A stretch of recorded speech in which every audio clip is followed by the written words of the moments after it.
What's up, Hot Ice? Tuesday, May 16th. Smitty can watch basketball again as he's happily smiling in the distance there. Doc Rivers done.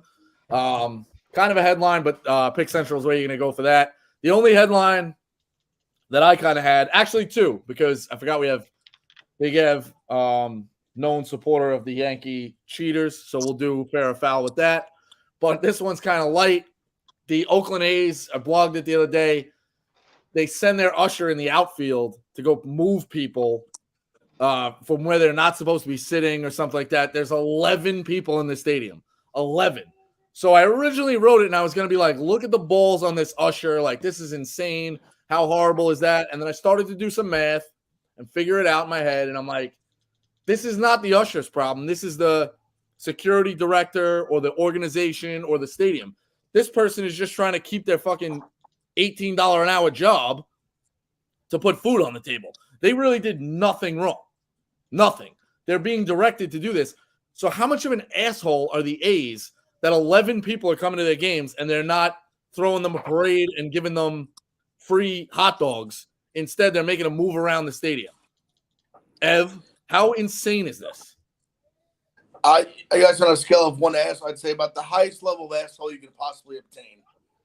I mean, you can't get anybody in the stands. You're breaking balls about row 12 to row 2, and I understand. I'm sure there's guys that are buying $5 tickets from up top, and they're trying to sit like behind home plate, or I mean like down the first baseline or something. But I mean, if there's nobody there, I mean, like what does it matter? I understand I get the business side of it where they're trying to like keep some level of like these tickets cost this much, these cost this much, but when there's literally no one coming to the games, your team is just a billion games under 500. You're a laughing stock. You don't have any notable players that kids would want to go see or fans really want to go see. I mean, that's just like something to do in Oakland for the low right now. I'd imagine like just you're a baseball fan. Hey, like it's $5 to go to a game. Want to just pop in whoever's in town. But I think it was pre-game. I think it was pre-game too. Like I think they were either looking to get a ball from a guy or a home run, like a home run. It's insane what they were doing. Yeah, I'm not gonna condone trying to rally the fans to have like a sellout and just take over the stadium and have a disco demolition night and just plant yourself there, Hunger Games style. But if that happened, be like, yeah, I get it. Sure, why not? Like, let it go. It's an absolute asshole move. They've been assholes for over a decade at this point. There's no reason to go out and watch the games. And if you do, you should be in the dugout. Right. If you go out and watch the games. You should get first class service. Throw out the first pitch. Throw out a fucking real first pitch. Game one. Just let me up there. Real time. 15 seconds on the pitch clock. Let me fire one right down the pike. Who gives a fuck? You could probably sell out the stadium doing that some way, somehow. But complete asshole move, buddy. And it wouldn't be like that. They should be paying them to go to the games. It wouldn't bother me that much if they didn't. What are they 8 and 20 something? Yeah, like they're gonna win. That's what I'm saying. If you're in a spot where guys aren't just coming out and like it's been a good couple of years and you competed like. Whatever, but it's everything they've done. It's moving the team in the middle of the night, hiding the signs on MLB. The fact that you're going to win 35 games, like you're obliterating, you're just completely tanking. Like it's all this added up. It's just Major League Baseball getting in the way of itself and being assholes every step of the way. It's really, really annoying, and you would think they figured it out, but they don't. So and this poor lady has to go have a conversation with these people. Like she doesn't want to have it. What do you think she's saying when she's going over there? Hey, listen, I'm trying to keep my job. Like, can you just, and they'd be like, yeah, like you can't get mad at her, but it's bullshit. Why are they putting their employee, not only fucking their fans, fucking their employees is insane. Yeah, I mean, I'll say this. It's going to be a shame for obviously like the diehard Oakland fans that have been there a long time. But this franchise, like they need Vegas. Yeah, they got to. From a franchise perspective, they need a bump. They need a boost. They need some resurgence of money, some excitement, something. It's a shame because it is just like 3 years ago. Yes, 3 years ago, that place was like packed, and they were a bona fide World Series team. Bona fide. They had a lead in 4 of their losses against the A's. I'm sorry, against the Astros, who went on to the World Series. They were a bona fide World Series team, true to the core. Yeah, it's just it's a shame because like it's not Oakland's.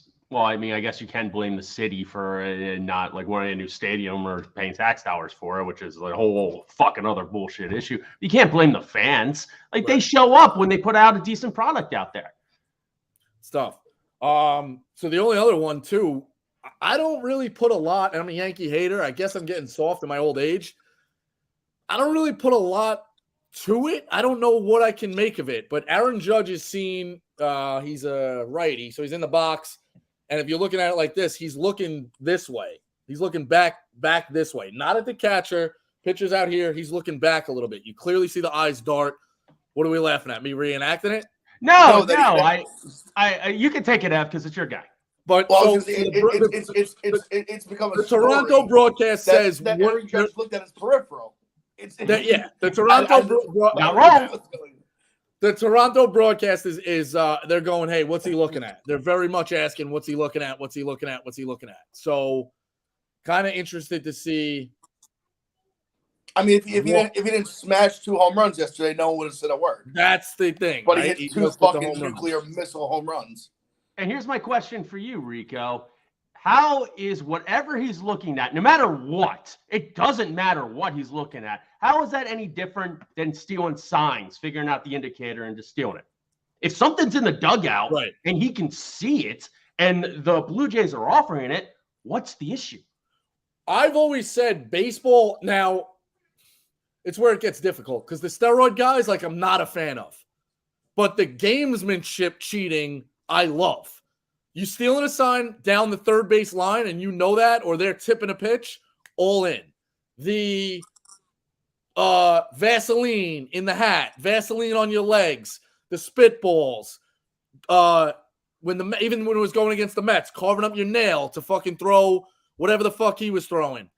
I kind of like the gamesmanship cheating element. I don't like stealing the video shit or an extra camera, and I don't like the steroids. But in this sense is a little gamesmanship. And if they think Judge is looking, drill him in the head. That's what that's the other side of this. They always work itself out where, hey, a guy comes in and slides at you. I'm coming in spikes high the next time. There is a code of conduct in baseball that sorts itself out. So I don't really have that much of an issue of what he was doing. Do I think he was stealing it? No. Do I think they're dumb enough if they were tipping the sign? Yeah, absolutely. Zero issue. Zero. Yeah, well, I would even go further, like Rico. I think you could even separate like Vaseline and stuff from like sign stealing. Think about like in football, if you would like that's like recognizing like a like just like a linebacker, like recognizing like they run this out of this package, like kind of thing. Like if the pitcher's doing something, he's tipping a pitch, like that's on him.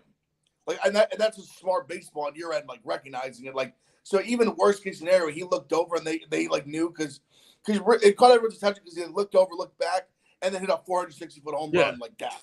So I get it, but he's not Brett Gardner. Like he's capable of hitting a 460-foot home run. So he does it all the time. He's a freak. Right. He's not shots fired, Brett Gardner. Yo, I watched. I hated Brett Gardner his entire career, kind of. But then I watched like a little mini documentary on him making the team at College of Charleston. I respect him. I respect the shit out of him. He came from nowhere and worked himself in that lineup and worked himself to getting seen.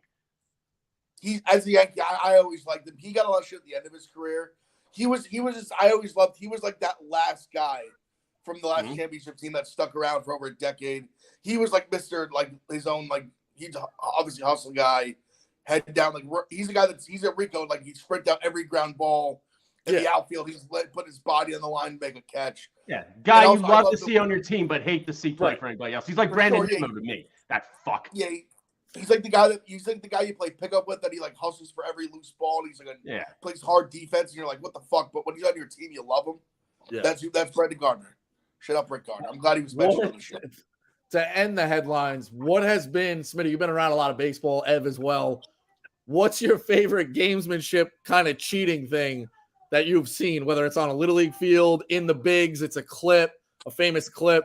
My dad has a legendary story coaching against when he was like 22, coaching in the neighborhood before we were even born, of people He's coaching against his buddy. He's got a slow kid on second and a fast kid on third. The other manager calls a meeting for his pitcher. He switched him so he could get the 2 runs in. And before they realize it, he's like, and he's smirking like, that is harmless, kind of fun. What have you seen on a baseball diamond that's like great? Well, the old trick where, I mean, hitting ball trick's one thing. The old trick where you fake and throw the ball and have everybody run past, act like it's gone, but the pitcher never really threw it. I always respected that one. Not work that often. When we were kids in Little League, 12 years old, and this was big time, like going to the Little League World Series All-Star Tournament, we played a team, Berwyn Paoli, where I used to think Max grew up playing, who were absolute scumbags. Whenever they would walk, and in Little League, you get the first base, like there's no leads, you have to stay there. Whenever they would walk, they would sprint to first, and before the pitcher got the ball back, they would round first and try to take second base when there was a player on third base.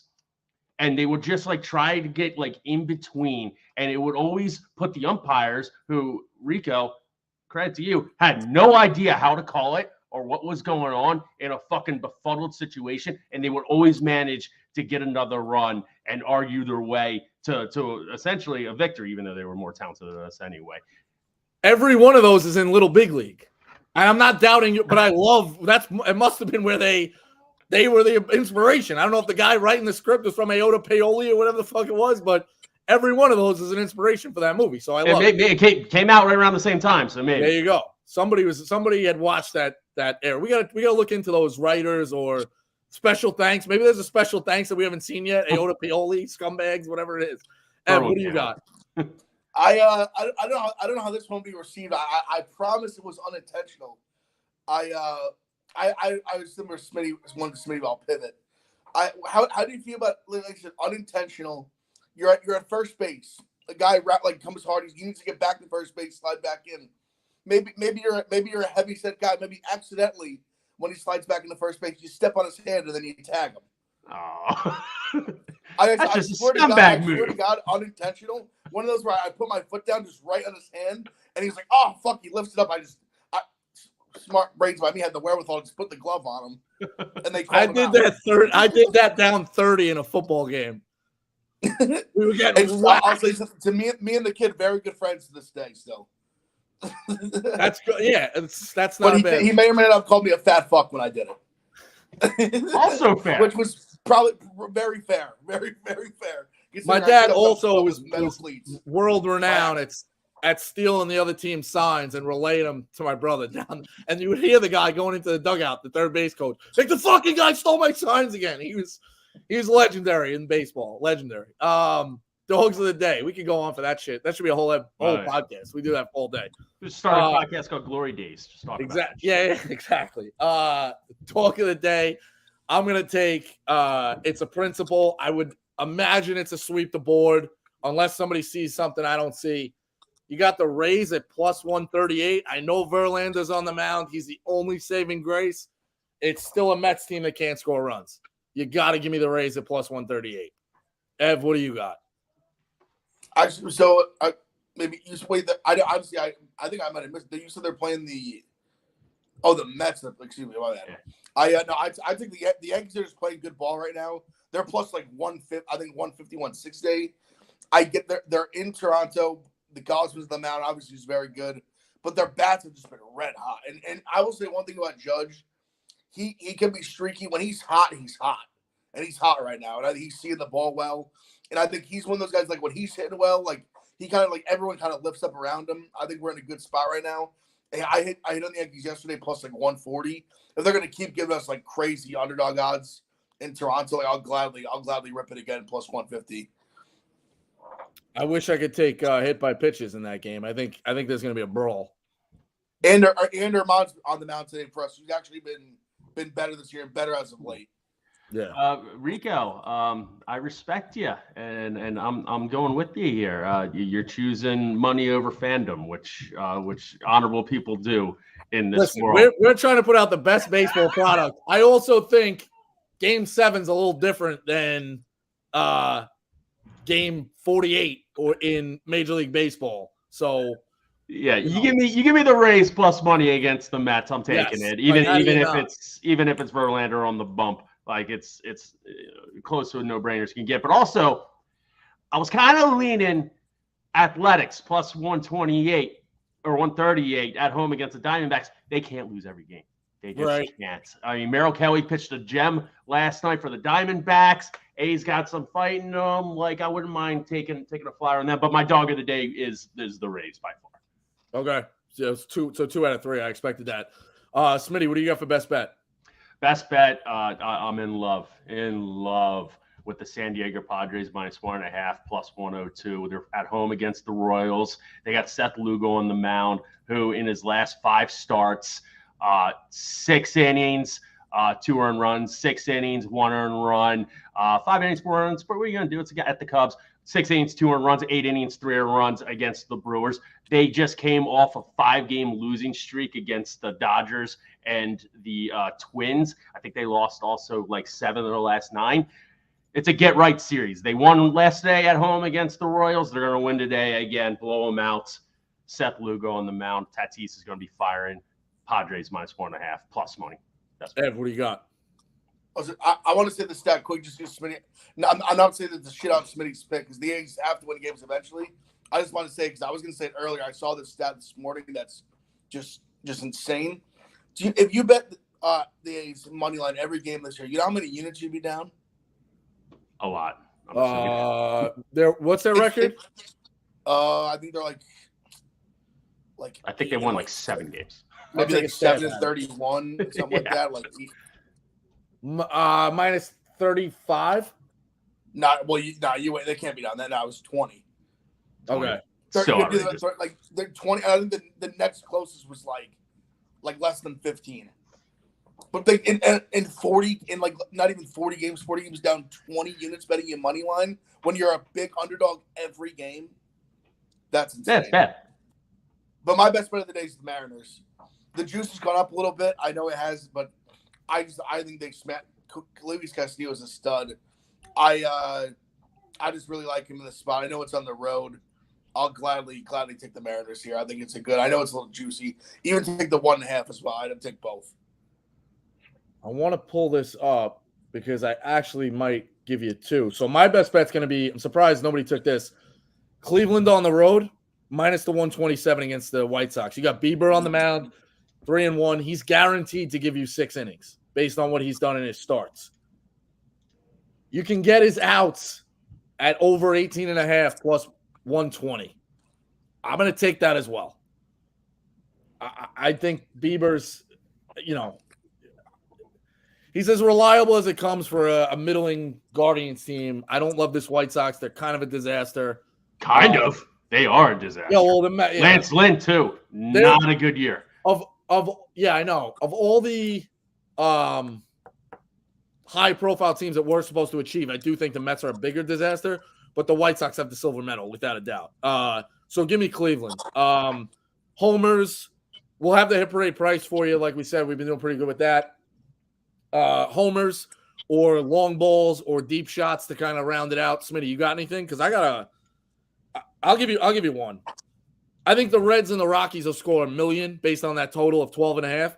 How about Spencer Steer for the Reds plus 525 to hit a home run? He's been batting in the 3-hole. Stab in the dark. Yeah, and that's stabbing in the dark. I mean, you're going full psycho there. I got Fernando Tatis. I love the Padres pick minus 4.5 because I not only think Seth Lugo shuts them down, but the Padres score like 7 runs. So I got Tatis plus 375 going yard. Any Judge go back to back? Anything for the Yankees? You like an over that made the card? What do you think? I like Judge just because he's just, like when he's seeing the ball well, when he hits him in bunches. So I don't hate taking a look at him. I know, listen, his number is going to be like 200, 250. I get it, but when he's hot, he's hot. I actually forgot. I hit the last time on the show. I gave out Simeon. He ended up homering plus 440. So on the hit rate, I'm back on the well on Goldschmidt. So he's facing a lefty tonight. He's been hot. I don't hate that. Even Arenado has been seeing the ball better. And overall, like there's already went up. It's the earliest game. The Angels Orioles over. I like it's like 9.5. Okay. I like that over. All right. So that's hot ice. Keep an eye on the A's fucking disaster of a managed franchise. Keep an eye on Aaron Judge's eyes, and keep an eye on Shane Bieber tonight because I love that one. That's hot ice. We'll see you on Thursday.